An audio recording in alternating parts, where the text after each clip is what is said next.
Welcome back. Today, we are jumping right into a brand new explainer on good manufacturing practice, or GMP. We're zooming strictly in on Lesson 4, Materials Management. Whether you're dealing with active pharmaceutical ingredients, excipients, or finished products, controlling every single material that enters, flows through, and leaves a site is absolutely critical.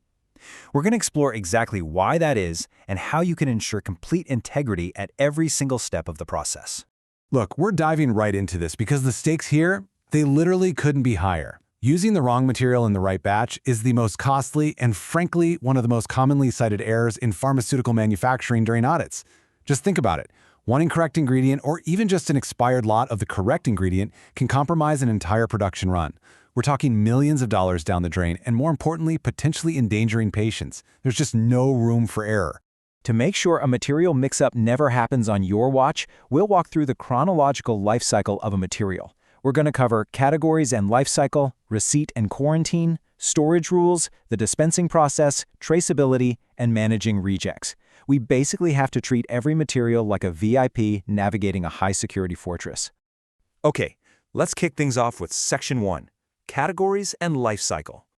When we say materials under GMP guidelines, we aren't just talking about the active pharmaceutical ingredients, or APIs. It's the whole shebang. It includes excipients, which, are inactive but still performance critical, partially processed intermediates, and container closure components. Notice that printed labels are completely distinct here. They are incredibly control critical. You've also got finished products, rejected materials waiting destruction, and returned products from the market. All of these demand your strict oversight. And every single one of these materials goes on a really strict chronological journey. We've gripped this life cycle into 6 high-stakes phases. It starts at the loading dock with order and receive, moves right through quality control sampling, controlled storage, the highly critical dispensing phase, into production, and finally ends with strict reconciliation. That's how we track exactly what was used, what was returned, and what was lost. Moving right along to Section 2, Receipt and Quarantine. The absolute second a shipment arrives at the site, it doesn't just get unloaded and forgotten about. No way. It faces an immediate gauntlet of checks. We're talking physical container integrity inspections, label and count verifications, and meticulous batch and lot logging. We also review the supplier's certificate of analysis against our specs. And for cold chain items, like certain biologics, we must verify that continuous temperature chain during transport. If it got too warm on the delivery truck, it does not pass go. Which brings us to a massive concept, quarantine. Once received, that material is essentially locked down. Quarantine demands absolute physical segregation, meaning it's placed in a designated restricted area and system-level isolation in your software. It cannot be moved, and it definitely cannot be used until quality assurance has reviewed the sampling and officially released it. Let's look at Section 3, Storage Rules and Status.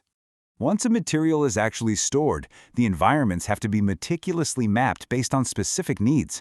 We are looking at continuously monitored ranges, from controlled ambient rooms at 15 to 25 degrees Celsius for your typical APIs, down to cold storage for vaccines, and all the way down to frozen settings at minus 25 degrees Celsius for specific biologics. These areas are mapped for hot and cold spots, continuously monitored, and materials inside them are strictly rotated using a first expired, first out, or FO system. And a material status? It is definitely not just an administrative detail. The difference between quarantine and approved has to be rigorously enforced. We're talking highly visible status labels on every single container, physical barriers, and hard rules programmed into your manufacturing execution software so a barcode scanner simply will not let you pick a quarantined item. The exact same goes for the boundary between approved and rejected materials. This is an unyielding system. A rejected or expired status must be highly visible at every single transfer. This is exactly how we prevent an expired lot or a material that failed QC testing from accidentally slipping through into the live production line. Now for the really intense part, Section 4, the dispensing process. Dispensing is hands down one of the highest risk steps in the entire process. Why? Because a single error here, like weighing out the wrong amount or grabbing the wrong drum, ruins the whole batch downstream. This is why the procedure is incredibly strict. It kicks off with an independent 2-person check on critical materials. Then you use a perfectly calibrated balance. Data is entered into the batch record at the exact moment of dispensing, not later on from memory. And finally, the newly dispensed material gets its very own specific label with its ID and batch.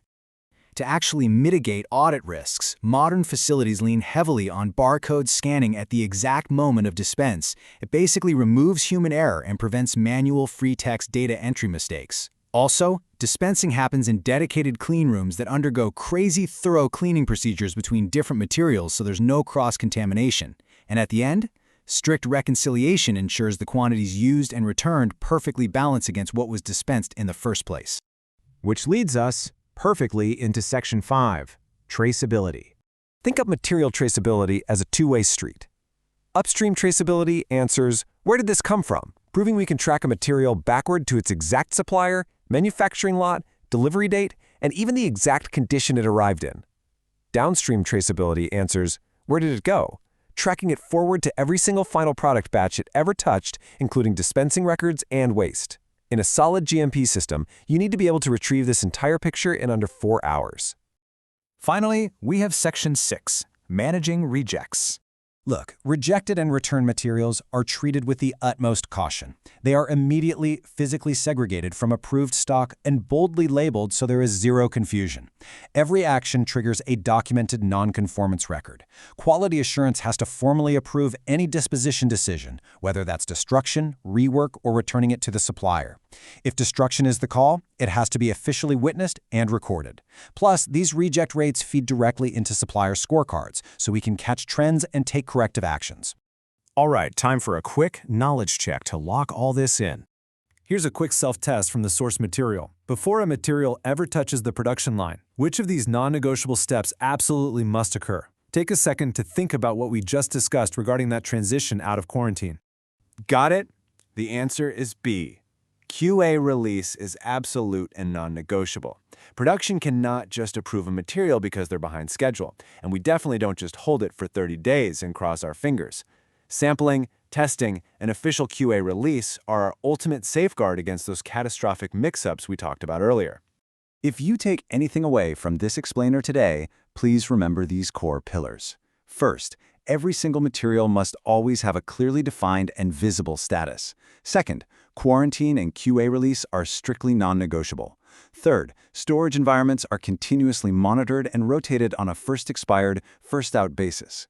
Fourth, the high-risk dispensing phase demands a disciplined two-person check. And finally, traceability must flawlessly connect the original supplier upstream to the final consumer downstream.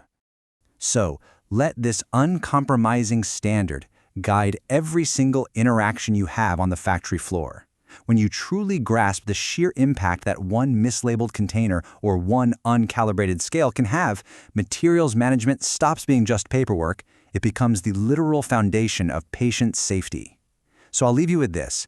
How will you ensure the complete integrity of the very next material you handle? Keep learning, stay focused, and I'll see you in the next explainer.